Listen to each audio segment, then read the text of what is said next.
kuri uyu wa gatanu igenekerezo rya 24 umwaka wa 2022 hatunganije igikorwa ku mugaragaro cyo kwereka ugwaruka ingene go kwifata biciye mu nkino na cane mu rukino rwa basketball nkuko bishikirizwa na Dr Frank Bujeje ari mu batunganije ico gikorwa. Kaba ari kimwe mu kintu muzimu muri kino gihe bana gukora kweka kwa ucenda aho abana bagera ku 200 abana batakoje kibazo cyo gace kira bishaka amaza ane ingwara nyinshi zishika ku gitsina donc bimwe mbere gutegwe n'icyo gihe twose abana benshi bagiye kina bajya fatira abaje bose zo kwigisha cyane rero muri bigambo tsino mutamye mbere bile ku mutwe basketball ku bwa byoshe ashobora kandi kajya hose kongera kubisha burandi nanuze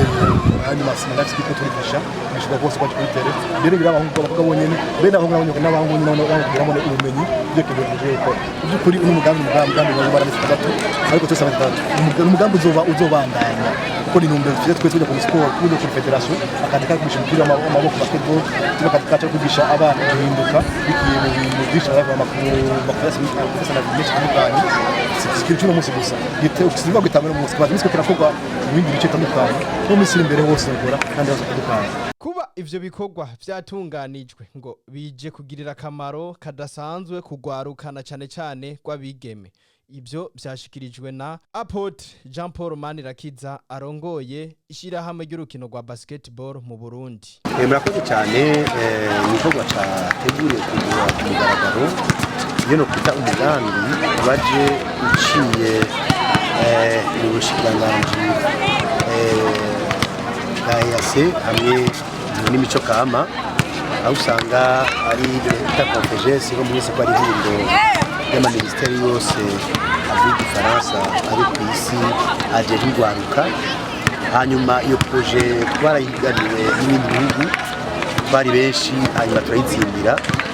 aho rero usanga ijyanywe n'uko kwitaho no kwitwarika gwaruka babigeme biciye mu nkino urenga no basketball. Ubu rero twaje kubiba ku mugaragaro hamwe n'indongozi z'abarongoye ministère abigeme batari basanzwe bakina basketball bajya usanga bari mu quartier atitaweho canke bibanza bimwe bavyari bagiwe.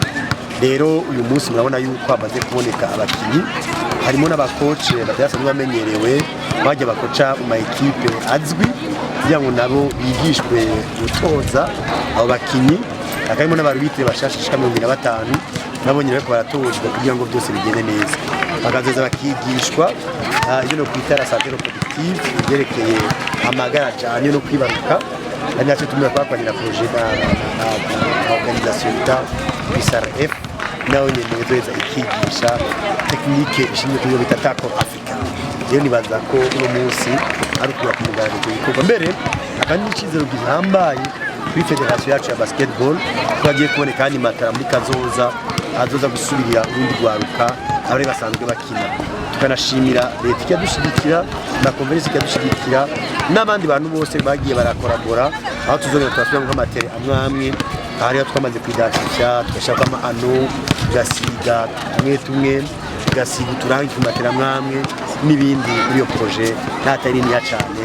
izotutratwo izogenda neza murakoze. Tworangiza tubamenyesha ko ivyo bikorwa bitagiye kugarukira ngaho bigiye kubandaniriza mu ntara ya Ngozi.